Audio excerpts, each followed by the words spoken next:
Sir Esakki Gayatri கல்யாணம் பண்ணணும்னு ஆசைப்பட்டான். அதனாலதான் செல்லியனை கடத்தணும் சார். காயத்ரி கல்யாணம் பண்ணிட்டா அவங்க மொத்த சத்தியம் அனுபவிக்கலான்னு எசக்கி பிளான் பண்ணியிருக்கான் சார்.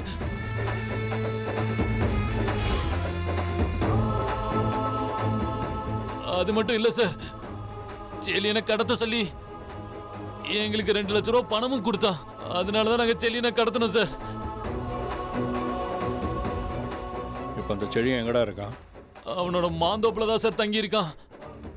சுகுமார் சார், இவங்ககிட்ட அட்ரஸ் டீட்டெயில்ஸ் எல்லாம் வாங்கிட்டு நீங்க சொல்ற இடத்துக்கு போய் அந்த எசக்கி இருந்தானா அரெஸ்ட் பண்ணி கூட்டு வாங்க.